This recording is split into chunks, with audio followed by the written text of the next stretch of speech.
For every open-world game in the limelight, there are dozens of enthralling adventures that fade into obscurity. At best, they'll become cult classics. At worst, they find their way into the digital bargain bin. Some quality titles are released too close to other more popular genre entries to ever stand a fighting chance, while other promising games suffered or were outright canned due to studio closings or prolonged development cycles. But you don't have to sift through the bunch yourself to find the true winners. These are some of the best open-world PC games you probably never heard of. Westerado Double-Barreled.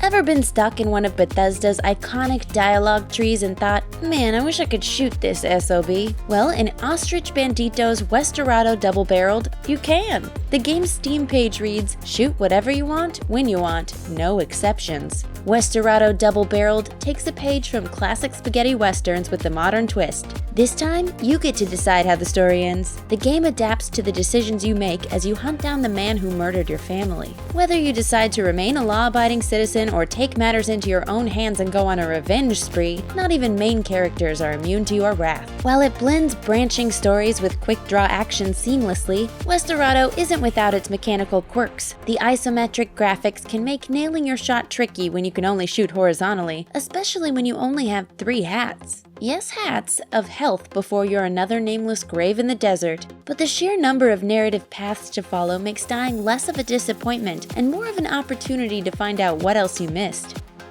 Subnautica. Released in early 2018, Subnautica strands players in the ocean of an alien planet with nothing but non-lethal weapons to fend off hordes of definitely lethal marine life. While staying alive is important, exploring deeper into the world's foreign coral reefs and deep-sea trenches comprise the bulk of gameplay. Developer Unknown Worlds cited real-life gun violence as to why they didn't include deadly weapons in Subnautica. Crafting a game where everything could kill you but not vice versa forces players to come up with creative solutions to survive. And if you're looking to get further unsettled by Subnautica's foreign ecosystem, it also launched with VR support for the Oculus Rift and HTC Vive. As if your first encounter with a Leviathan from the safety of your couch wasn't terrifying enough. Kingdoms of Amalur: Reckoning.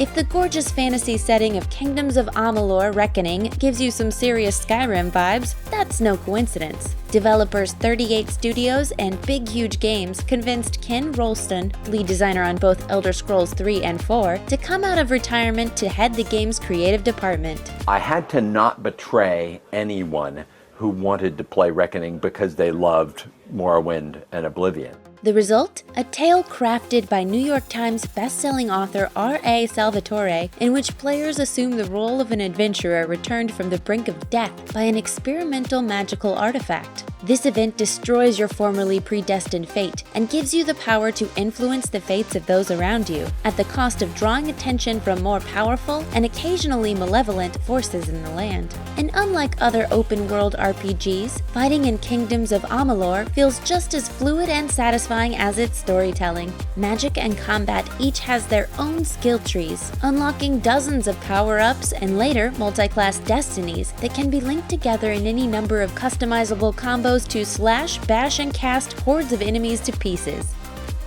The Saboteur.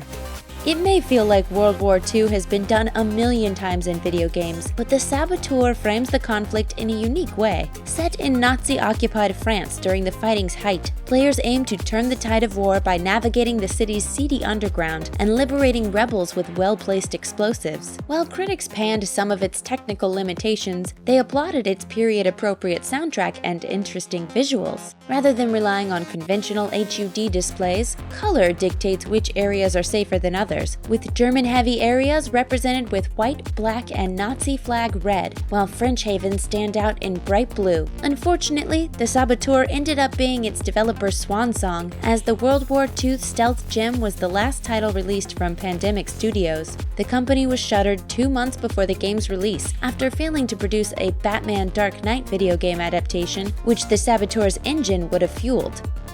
Dragon's Dogma.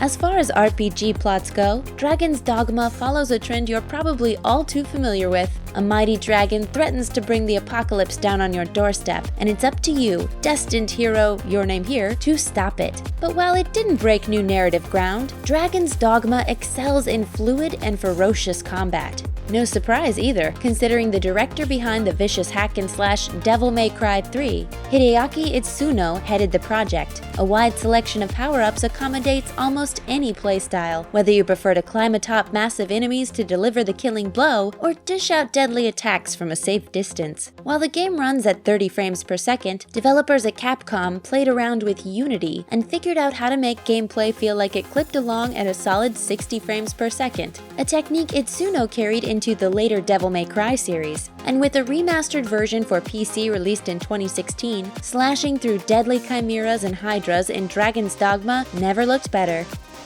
Planet Explorers.